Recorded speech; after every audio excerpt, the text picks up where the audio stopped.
చైతన్య ప్రసారం. నమస్కారం, మన ధర్మం కార్యక్రమానికి స్వాగతం. ఇవాటి మన ధర్మం కార్యక్రమంలో మన ధర్మ సందేహాలను నివృత్తి చేసేందుకు మనతో పాటు ఉన్నారు ఆచార్య శ్రీ కాకునూరి సూర్యనారాయణమూర్తి గారు. గురుగారు నమస్కారం. నమస్కారం అమ్మా. గురుగారు, ఈరోజు వైశాఖ శుద్ధ అష్టమి. ఈ రోజున అపరాజితాదేవిని పూజిస్తారు. అపరాజితాదేవి యొక్క ప్రత్యేకత ఏమిటి? అపరాజితాదేవిని తెలుగువారమైన మనమంతా కూడా దసరా సందర్భంగా అర్చన చేస్తూ ఉంటాం. పరాజయం లేని శక్తి అపరాజిత. అమ్మవారికి ఎప్పుడూ పరాజయం ఉండదు.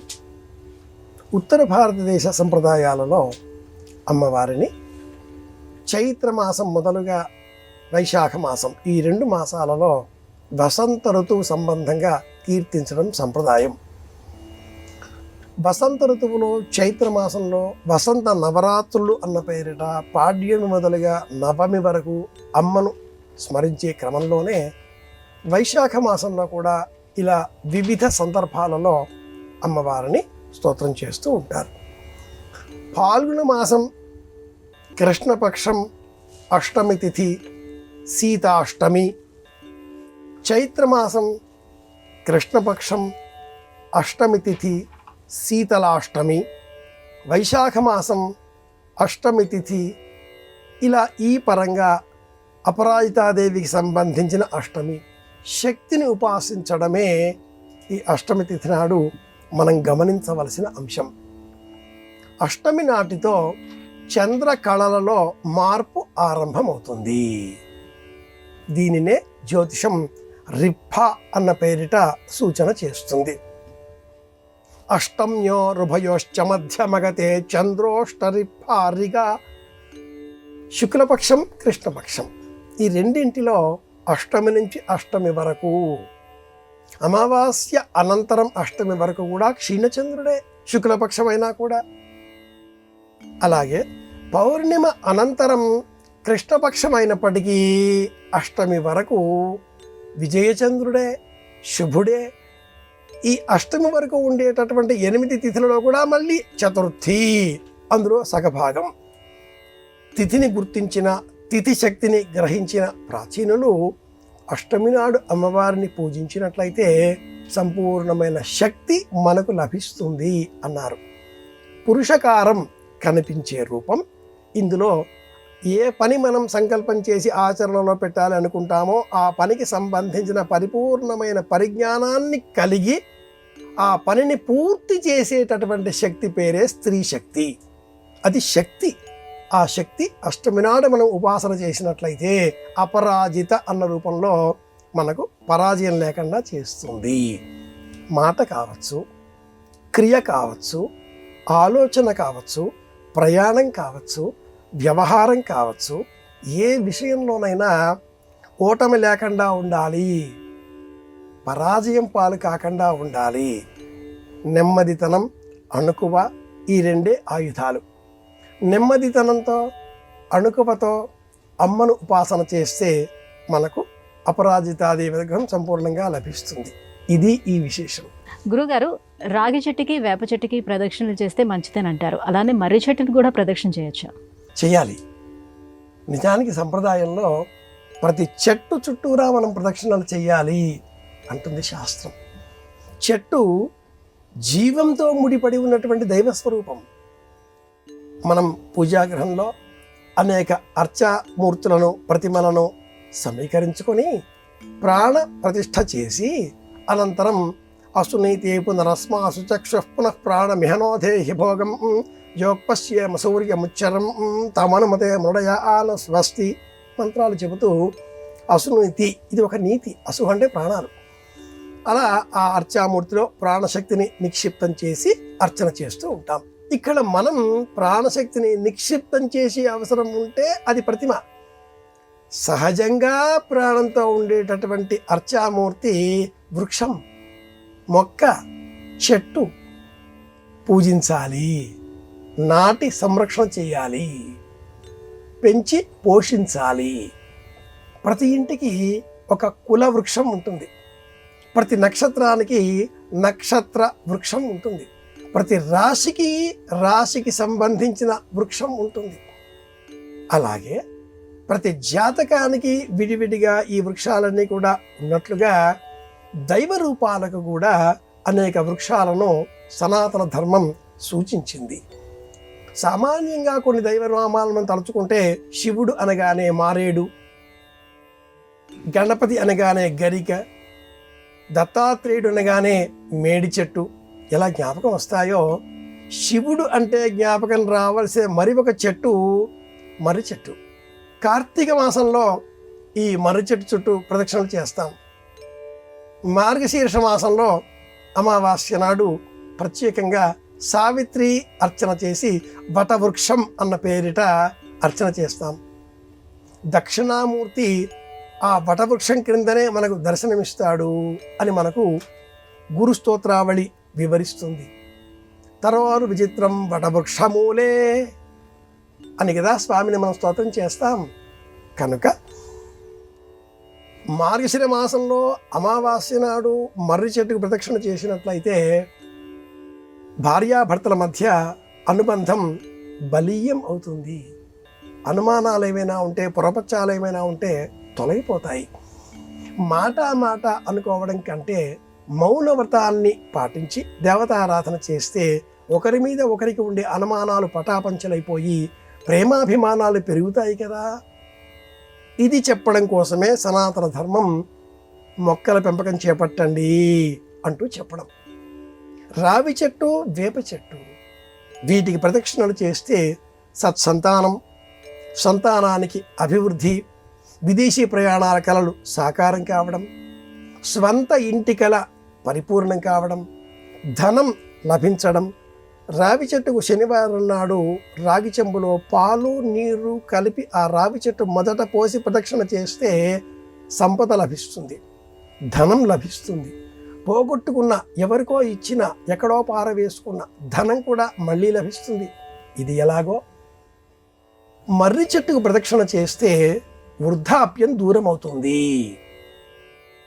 ప్రత్యేకంగా మనం కార్తీక మాసంలో కేదారేశ్వర వ్రతం అనే వ్రతాన్ని చేస్తూ ఉంటాం. హిమవత్ కేదారేశ్వర వ్రతం అని ఆ వ్రతానికి పూర్తి పేరు. ఈ వ్రతంలో మనం ప్రత్యేకంగా వినియోగించేది మర్రి చెట్టుకు సంబంధించిన వాటినే.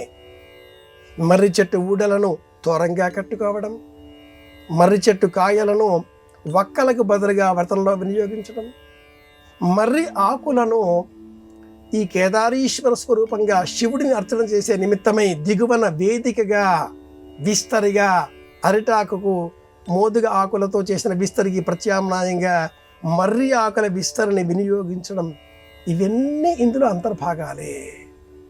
సత్సంతానం కలగాలి. ఆయుర్వేదంలో మర్రి ఆకు త్రుంచితే వచ్చే తెల్లటి పాలను ఎలా వినియోగించాలో ఆయుర్వేద వైద్య చికిత్సా విధానం తెలియజేస్తుంది. ముక్కులో పిండాలి నిర్వహణ తెలిసిన, నియంత్రణ కళ నిపుణుడైనటువంటి వైద్యుడి ఆధ్వర్యంలో ఇది జరగాలి. ఆయుర్వేద వైద్యుడి ఆధ్వర్యంలో జరగాలి. ఇవన్నీ కూడా శాస్త్రంలో మర్రి చెట్టుకు ఉండేటటువంటి ప్రాధాన్యతలను వివరిస్తూ ఉన్నాయి. మర్రి ఊడని ఎరుపు రంగు దారానికి కట్టి కుడి చేతికి రక్షగా, ఇలా భుజానికి ఆ పై భాగానికి రక్షగా కట్టుకుంటే మానసిక భయాలు పటాపంచలవుతాయి. నిద్ర రాకపోవడం అనే వ్యాధి తొలగిపోతుంది. ఎన్నో ఉన్నాయి మర్రి చెట్టుకు సంబంధించిన సూక్ష్మాలు. ఇది విషయం. గురుగారు, మరి వేదాలు 4 అయితే దాన్ని త్రయి అని ఎందుకు అంటారు? ఇందులో విశేషం ఏంటి? వేదో నిత్యమధీయతాం తదుదిదం కర్మస్వనుష్ఠీయతాం. అద్వైతోపదేశ పంచరత్న మాలికలో జగద్గురువులు ఆదిశంకరులు మనకు అందించినటువంటి బోధ ఒక్కటి. వేదాన్ని ఎప్పుడూ అధ్యయనం చేస్తూ ఉండాలి, నిరంతరం తెలుసుకుంటూ ఉండాలి, వినయంతో ఉండాలి, 4 మహావాక్యములను స్మరించాలి, అందరితో వాదించరాదు, వినయంగా ఉండాలి, మౌనంగా ఉండాలి. అలాంటి ఆ వేదాన్ని సనాతన ధర్మం త్రయీ అన్న పేరిట సంబోధన చేసింది. ఋగ్వేదము, యజుర్వేదము, సామవేదము ఈ 3ంటికే త్రయీ అని పేరు. అధర్వణ వేదము ఖిలము అని, ఈ 3 వేదాలలో ఉండేటటువంటి సారాంశమే మంత్రములే ఉచ్చారణా భేదములతో అధర్వణ వేదంగా రూపుదిద్దుకోబడినట్లుగా ఒక ఐతిహ్యం బహుళ ప్రచారంలో ఉంది. పై 3 లేనటువంటి అనేక మంత్రభాగములు అధర్వణ వేదంలో ప్రత్యేకంగా కారికలుగా చెప్పబడి ఉన్నాయి. అయితే వాటి ప్రస్తావన వేరు, వాటి వివరణ వేరు. ఋగ్ యజు సామాములను 3 కలిపి త్రయి అనడం పరిపాటి. ఈ విభజనతో పాటుగా వేదాలకు సంబంధించి ఇంకొక విభజన కూడా నేటి కాలంలో వాడుకలో ఉంది. అది ఒకటి వేదాన్ని సంహితలుగా గ్రహించడం, ఈ సంహితకు వ్యాఖ్యాన రూపంలో సంక్షిప్త భాష్య రూపంలో బ్రాహ్మణం అన్న పేరిట ఆ పదములను పద విభజనతో కలిపి అధ్యయనం చేయడం. ఈ రెండింటితో పాటుగా ఈ సంహిత బ్రాహ్మణాలలో ఉండేటటువంటి సత్య సారాంశాన్ని వేదాంతార్థంలో ఆరణ్యకములుగా గురు శిష్య సంవాదంగా గ్రహించడం. సంహిత, బ్రాహ్మణం, ఆరణ్యకం అన్న పేరిట 3 విభాగములలో ఒక్కొక్క వేదాన్ని మనం అధ్యయనం చేయవలసి ఉంటుంది కనుక ఆ రూపంలో కూడా ఈ వేదాన్ని త్రయీ అన్నారు. త్రయ్యై విద్యా యశోసి యశసో యశోసి బ్రహ్మణో దీప్తిరసి. ఇది కూడా వేదంలో ఉన్న మాటనే. త్రిషత్యాహి దేవా మరో చోట చెబుతాం కదా, ఇది ప్రమాణం. గురుగారు, అష్టసిద్ధులు అని అంటారు కదా, అవి ఏవి? ఏదైనా పురాణంలో వీటి ప్రస్తావన ఉందా? అష్టసిద్ధుల ప్రమాణం అందరికీ తెలిసిన హనుమాన్ చాలీసాలో కూడా ఈ వాక్యం వస్తుంది. అష్టసిద్ధి నవనిధికే దాత అసవరదీన జానకీ మాత అంటాం కదా. ఆంజనేయుడు అష్టసిద్ధులు కలవాడు. ఈ అష్టసిద్ధుల ప్రస్తావన మార్కండేయ పురాణంలో వస్తుంది. అక్కడ పక్షులతో జరిగిన చర్చలలో ఈ ప్రస్తావన ఉన్నట్లుగా ఆ పురాణం వివరిస్తుంది. ఇంకా అనేక పురాణాలలో కూడా ఈ అష్టసిద్ధుల ప్రస్తావన మనం గమనించవచ్చు. ఈ అష్టసిద్ధులు అణిమ, లఘిమ, మహిమ, గరిమ, ప్రాప్తి, ప్రాకామ్యం, ఈశత్వం, వశిత్వం అనేవి 8.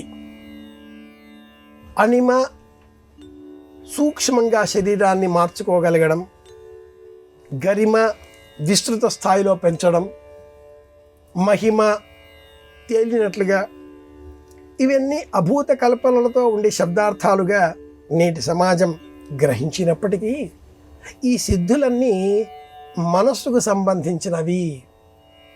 ప్రాప్తి, ప్రాకామ్యం, ఈశిత్వం, వశిత్వం, కోరిన రూపాన్ని పొందగలగడం, స్వస్వరూప జ్ఞానం కలిగి ఉండడం, ఇలాంటి అర్థాలతో ఈ అణిమాది అష్టసిద్ధులను పురాణాలు వివరించాయి, శాస్త్రకావ్యాలు వివరించాయి.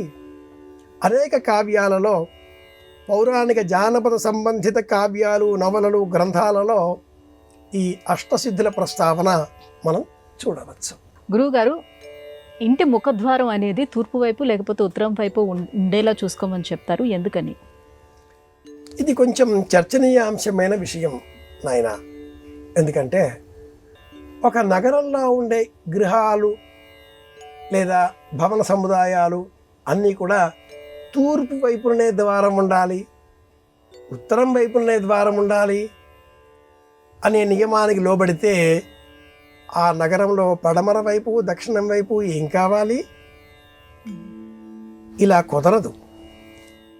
కనుకనే వాస్తుశాస్త్రం వాస్తవ దృక్కోణంలో ఆలోచనలు చేస్తూ ఒక్కొక్క రాశి వారికి ఒక్కొక్క దిక్కు లాభదాయకం అంటూ తెలియజేసింది. సర్వసాధారణంగా అనేకులకు తూర్పు అచ్చి వస్తుంది, తూర్పు శాంతి, ఉత్తరం ధనయోగం, దక్షిణం భయకారకం, పడమర శత్రువృద్ధి. ఇలా ఒక విస్తృత అర్థంలో, మ్యాక్రో లెవెల్ అంటాం, స్థూల అర్థంలో చెప్పగా మనమంతా కూడా సామాన్య అర్థంలో స్వీకరిస్తూ తూర్పు లేదా ఉత్తరం ఇవి బాగుంటాయి అనేస్తూ ఉంటాం. అలా కాదు. మేషరాశి, తులారాశి ఈ రాశుల వారికి దక్షిణం వైపు కూడా శ్రేష్టం.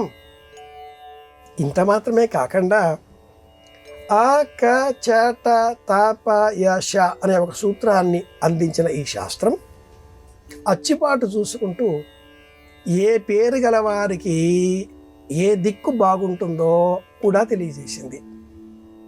స్వవర్గు షష్ఠీం విజయించ లక్ష్మీం ద్వేచం చతుర్థం ధనమర్థహాని కృత్ త్రిసప్త సౌభాగ్యయుతం చ సౌఖ్యం పంచాష్టమేహాని విధి ప్రకుర్యాత్ అని చెప్తూ ఎవరి పేరు వారికి ఏ వర్గంలో పడిందా వీడికి వర్గాలు అని పేరు. ఆ వర్గ ఈ ఊరు ఆ 16 అక్షరాలు కూడా క వర్గ 5 అక్షరాలు, చ వర్గ 5 అక్షరాలు, ఇలా ఆయా అక్షరాల వర్గాలలో ఆ పేరు ఉన్నవారు ఆ దిక్కున, ఆ అంటే తూర్పు, క అంటే ఆగ్నేయం, ఆ దిక్కున తమ వర్గు వేసుకొని అక్కడి నుంచి 1, 6 లాభదాయకం. ఇలా చూచినట్లయితే ష వర్గంలో ఉన్నవారికి అంటే ష ష స ఈ పేర్లలో ఉన్నవారికి, ఉదాహరణగా సత్యనారాయణ అన్న పేరు తీసుకుంటే వీరికి దక్షిణం దిక్కు అదృష్టం తెచ్చిపెడుతుంది. అన్ని గృహాలు తూర్పు, అన్ని గృహాలు ఉత్తరమే అని కాకుండా మన పేరు ఏ వర్గంలో ఉంది, అచ్చిపాటు ఎలా వస్తుంది, ఈ అచ్చిపాటుని లాభదాయకంగా మార్చుకోవడం కోసం ఇంటికి ఒక పేరు పెట్టాలా, ఏ వీధిలో ఉన్నాం మనం, ఆ వీధి మనకు అచ్చి వస్తుందా రాదా, వీటన్నింటిని కూడా వివరించేదే వాస్తుశాస్త్రం. దాంట్లో స్థూలంగా ఒక మాట తూర్పు ఉత్తర శ్రేష్టం అన్న మాట రావడంతో అందరూ తూర్పు ఉత్తరం అని కోరుకోవడం మొదలెట్టారు. అలా కాదు, పడమర కూడా అచ్చి వస్తుంది, దక్షిణం కూడా అచ్చి వస్తుంది. కొందరికి దక్షిణం వైపు ప్రధాన ద్వారం ఎంత బాగా కలిసి వచ్చిందో, మా మామగారు ఉన్నంతకాలం ఈ ఇంట్లో ధనకనక వస్తు వాహనాదులు, వాటిలో 10 కార్లు, 20 మంది అనుచరులు అద్భుతంగా ఉండి, ఇటు వారు వెళ్ళిపోయారు, మాకు రావడం లేదండి, ఇవన్నీ కూడా ఎలా పోయాయో అంటే అర్థం ఆ వ్యక్తి జాతకం, ఆ ఇంటికి సంబంధించిన ఆ దక్షిణం వైపు ఉండే ద్వారం వారికి అచ్చి వచ్చింది, వారు వెళ్ళిపోయారు, తర్వాతి వారి అచ్చి రావడం లేదు, వీరి కష్టాలు పాలవుతున్నారు. ఇలా మనం అర్థం చేసుకోవాలి. శాస్త్రం ఎప్పుడు తప్పు చెప్పదు. మనలో సమన్వయ లోపం ఏర్పడినప్పుడే ఇబ్బందులు వస్తాయి. దాంతో మనం ఎక్కువ ఆలోచించకుండా శాస్త్రంలో లోపం అనేస్తూ ఉంటాం. తెలియకపోవడం శాస్త్రలోపం కాదు, శాస్త్రజ్ఞానపరమైన లోపం మనలో ఉండడం, ఇది ముఖ్యం. గురుగారు, పాము ముంగిసకు శత్రువు అవుతుందా? వివాహాలు చేసేటప్పుడు, జాతకాలు చూసేటప్పుడు ఈ అంశాలను ఖచ్చితంగా పరిశీలించాలా? జాతకాలు చిత్రమైనవి. అంటే పుట్టడం కదా. వివాహం కావడంతో అమ్మాయికైనా అబ్బాయికైనా మరొక జన్మ, కొత్తగా పుట్టినట్లు అలా భావన చేస్తుంది సంప్రదాయం. పుట్టడం ఒక జన్మ మహిళకు, వివాహం ఒక జన్మ మహిళకు, ఇలా అనేక మార్లు ఈ జన్మలను 4 సార్లు మహిళ తన జీవితంలో మళ్ళీ మళ్ళీ పుడుతుంది అంటూ తెలియజేస్తుంది ఈ శాస్త్రం. ఇలా ఒక వ్యక్తిని మరొక వ్యక్తిని కలిపి వధూవరులుగా, ఆది దంపతుల వల్ల జీవించే భార్యాభర్తలుగా, ఒక మనస్సుకు 2 శరీరాలుగా ఒక్కటిగా మార్చే తరుణంలో వారు పుట్టిన వేళా విశేషాలకు సంబంధించి వారు ఏ నక్షత్రాలకు చెందినవారు, ఆ నక్షత్రాలకు సంబంధించిన వర్గాలేమిటి, స్వరూపాలేమిటి, నాడి ఏమవుతుంది, గణం ఏమవుతుంది, వర్ణం ఏమవుతుంది, వీటన్నింటినీ కూడా 13 ఉండగా ఆ 13 కనీసం 8 అయినా చూడాలి అని చెబుతూ ఈ 8 ఒక్కొక్క దానికి కొన్నేసి మార్కులు వేస్తూ వర్ణం, వశ్యం, తార, నక్షత్రం, నాడి, గ్రహమైత్రి, గణం ఇలా వేస్తూ అందులో కొన్ని జంతువుల చిత్రపటాలను కూడా ఆయా నక్షత్రాలకు చూపిస్తూ మృగశిర పాము, ఉత్తరాషాఢ ముంగీస వైరవర్గాలు అన్నారు. అలాగే ఆశ్లేష పిల్లి, మూల శ్వానము, శునకము అన్నారు. వైరవర్గాలు, జాతి వైరం. పాము కనిపించగానే ముంగిస ఆహారం కాబట్టి యుద్ధం చేస్తుంది. అది వైరం కాదు, అక్కడ ఆహారం. పంచతంత్ర కథలలో కూడా మనం ఒకానొక ముంగిసను ఒక వ్యక్తి పెంచి పోషించేవాడు. అతడి కుమారుడు ఊయలలో ఊచి ఇల్లాలు అలా ఊచే సమయంలో ఇంటి యజమాని తమ కుమారుడిని అలా ఉంచి ఊచే సమయంలో ఒక సర్పం రాగా ముంగిస ఆ సర్పాన్ని కొరికివేసింది. ముంగిస వదనానికి అంటిన ఆ సర్పం రక్తాన్ని చూసి ఇంటి యజమాని తన కుమారుడికి హాని చేసిందేమో అనుకుని ముంగిసను చంపివేసిన అనంతరం పాము దేహఖండాలను చూచి పశ్చాత్తప్తుడైనాడు. తొందరపాటు నిర్ణయం పనికిరాదు. ఇది అపరీక్షకారిత్వం అనేటటువంటి 5వ భాగం పంచతంత్ర కథలలో ఒకటి. పాము ముంగిస సహజ వైరం కాదక్కడ, ఆహారం. అకారణంగానే మాట అనుకోవడం. భార్యాభర్తలుగా మారే ఈ ఇరువురిని కూడా ఒకటి చేసే ప్రయత్నాలలో జాతక చక్రంలో గమనించే అనేక అంశాలలో ఇది కూడా ఒకటి ప్రధానమైనది. వేద అన్న పేరిట కొన్ని నక్షత్రాలకు మరికొన్ని సరిపోవు. రోహిణి పాము, మృగశిర పాము 2. మళ్ళీ ఇందులో స్త్రీ పురుష రూపాలు వేరే. ఆర్ద్ర శునకము, మూల శునకము, మళ్ళీ ఇందులో స్త్రీ పురుష భేదాలు వేరే. అలాగే ముంగిస కూడా వైరం కాదు, ఇక్కడ సహజమైన ఆహారం అని గమనించాలి. ముంగిస కంటే పాము చాలా వేగంతో ఉంటుంది, షార్ప్ అంటాం మనం ఆంగ్లంలో. అలాంటి పామును ఈ ముంగిస ఎలా గెలుస్తుంది? దుమ్ము ధూళి సృష్టించడం ద్వారా. తోకతో ఆ మట్టిని ఇలా గిరగిర తిప్పేయడంతో అంత దుమ్ము ఎగుస్తుంది. ఎగిసిపడిన ఆ దుమ్ము ధూళి కణాలలో పాముకు కంటిరెప్పలు సరిగా ఉండవు, కనపడవు కూడా, చెవులు కూడా ఉండవు. దృష్టి లోపించడంతో ముంగిసకి విజయం లభిస్తుంది. ఎలా శత్రువును మనం మభ్యపెట్టాలా అనేది కూడా ఈ పాము ముంగిస తెలుసుకోవచ్చు. పూర్వకాలం జానపదం చిత్రాలలో కూడా ఇలాంటి దృశ్యాలు ఉండేవి. చిన్నారి బాలబాలికలకు ఒక్క దృశ్యం ద్వారా ఎంత జ్ఞానం ఇచ్చేవారో ప్రాచీనులు కదా. అందులో ఒకటి ఈ పాము ముంగిస వైర భావన. అది వైరం కాదు, ఆహారం కోసం అన్వేషణ. గురుగారు, ధ్వని అనేది మనలో చైతన్యాన్ని రగిలిస్తుందని అంటారు. ఎటువంటి ధ్వనులు వినటం మంచిది? ధ్వని ఒక ఆనందదాయకమైన విషయం. శబ్ద బ్రహ్మము అన్న పేరుంది. దైవం ఏమిటి అంటే, దైవాన్ని గుర్తించే క్రమంలో ప్రాచీనులు శబ్దమునే దైవము అన్నారు. ఓం, ఇది ప్రణవం, శుద్ధ ప్రణవం, ఇది దైవం.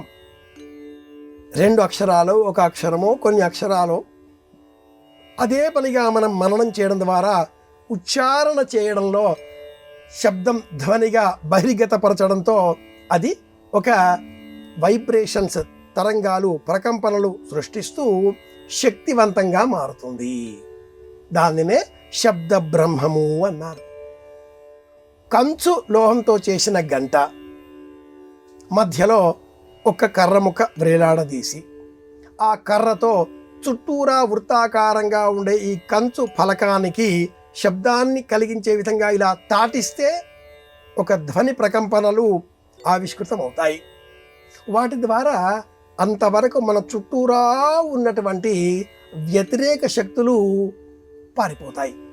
ఇది ఘంటానాదం. మనలో సానుకూల శక్తులను పెంపొందిస్తుంది, సానుకూల ఆలోచనలు పెరుగుతాయి. ఆగమార్థంతు దేవానాం గమనార్థంతు రక్షసాం కురు ఘంటా రవం తత్ర దేవత ఆహ్వానలాంఛనం. మాట్లాడే సమయంలో కూడా ఆ శబ్దాన్ని పరిపూర్ణంగా మనం ఉచ్చరించాలి. గాల్లో అంతర్ధానం అయ్యే విధంగా శబ్దాలను పలకకూడదు. మనం పలికే శబ్దం ఎదుటివారి చెవికి చేరే సమయానికి కొంత విరామం ఇవ్వాలి.